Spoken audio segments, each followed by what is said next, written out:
नमस्कार, स्वागत करता हूं आपका एक बार फिर से आपके अपने YouTube चैनल पे। Chemical properties of N acid के बारे में पढ़ा रहा था और 3 प्रॉपर्टीज़ के बारे में पढ़ा चुका हूं। उसकी वीडियो अपलोडेड है, लिंक डिस्क्रिप्शन में मिल जाएगा, जाके देख लीजिए। आज बात करेंगे एसिड की चौथी केमिकल प्रॉपर्टी के बारे में। चलिए बिना किसी देरी के शुरू करते हैं अपनी आज का सेशन। अगर आप मेरे चैनल पर नए हैं तो चैनल को सब्सक्राइब करिएगा, वीडियो को लाइक करिए, अंत तक देखिए और ज़्यादा से ज़्यादा लोगों में शेयर करिए। हम बात करने वाले हैं एसिड की चौथी प्रॉपर्टी, और एसिड की चौथी प्रॉपर्टी है एसिड की रिएक्शन मेटेलिक ऑक्साइड के साथ। और एसिड जब मेटेलिक ऑक्साइड के साथ रिएक्ट करता है तो क्या बनाता है? सॉल्ट और वाटर बनाता है। मेटेलिक ऑक्साइड को हिंदी में बोलते हैं धात्विक ऑक्साइड। ठीक है, आप एक चीज को नोटिस कर ही रहे होंगे कि पहली प्रॉपर्टी की अगर बात करें तो एसिड मेटल के साथ रिएक्ट हुआ तब भी उसने सॉल्ट बनाया। दूसरी प्रॉपर्टी की बात करें तो मेटल कार्बोनेट और मेटल हाइड्रोजन कार्बोनेट के साथ रिएक्ट हुआ तब भी उसने सॉल्ट बनाया। तीसरी रिएक्शन की बात करें, बेस के साथ रिएक्ट हुआ, बेस में भी मेटल आ रहे थे तब भी उसने सॉल्ट बनाया। और चौथी बात करें जो कि ये प्रॉपर्टी है कि भैया मेटेलिक ऑक्साइड के साथ रिएक्ट करेगा तो भी सॉल्ट बनाना है। और तीसरी प्रॉपर्टी में हमने जाना था कि एसिड और बेस जब रिएक्ट करते हैं, एक दूसरे को न्यूट्रलाइज करते हैं तो सॉल्ट बनता है। और मैंने आपको तीसरी प्रॉपर्टी में बताया था कि सॉल्ट का नेचर एसिडिक, बेसिक और न्यूट्रल हो सकता है। ये एसिड और बेस स्ट्रॉन्ग है या वीक, इस पर निर्भर करेगा। इससे एक कंक्लूजन जो मैं निकाल पा रहा हूं वो ये कि मेटल की चीजें जनरली बेसिक इन नेचर होती है, चाहे वो मेटल कार्बोनेट या मेटल हाइड्रोजन कार्बोनेट हो, मेटल हाइड्रोक्साइड हो जिसको आप बेस बोल रहे थे, या फिर अब मेटेलिक ऑक्साइड की बात। यानी हम यहाँ कह सकते हैं कि जो हमारा धात्विक ऑक्साइड है ये बेसिक इन नेचर। कैसा नेचर है इसका बच्चों?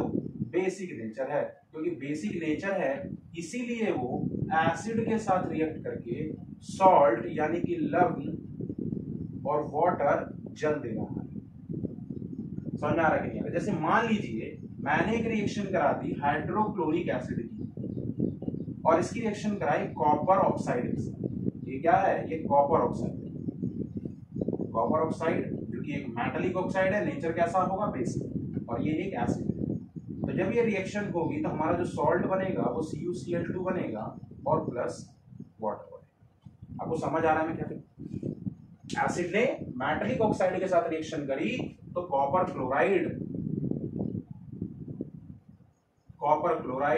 और वाटर बनाया।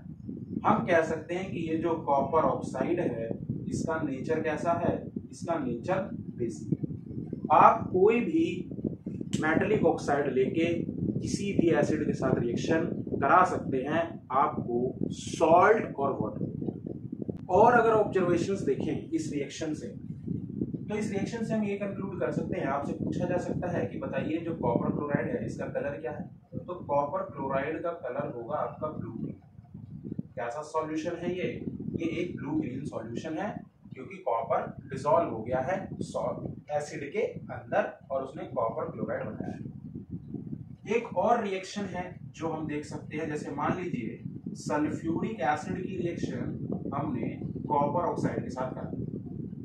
रिएक्शन उसी बेसिस पे है, एसिड की रिएक्शन मेटल के बेसिस पे, लेकिन जब हम कॉपर ऑक्साइड की रिएक्शन सल्फ्यूरिक एसिड से कराएंगे तो हमारा क्या बनेगा? हमारा बनेगा कॉपर सल्फेट और वाटर। यहाँ पे ध्यान देने वाली बात यह है कि ये जो कॉपर सल्फेट है इसका जो कलर होता है वो ब्लू कलर होता है, यानी कि ये ब्लू कलर की क्रिस्टल के फॉर्म में फॉर्म हुआ। तो ये दो रिएक्शन एसिड की रिएक्शन मेटेलिक ऑक्साइड के साथ की प्रॉपर्टी पे आप ध्यान रख सकते हैं। और आपसे पूछा जा सकता है कि जो आपका मेटेलिक ऑक्साइड है उसका नेचर क्या है? तो आप जवाब देंगे कि मेटेलिक ऑक्साइड का नेचर बेसिक इन नेचर है। समझ आ रहा है? तो ये थी आपकी एसिड की चौथी प्रॉपर्टी, और इसी के साथ हमारी एसिड की केमिकल प्रॉपर्टीज समाप्त। ठीक है।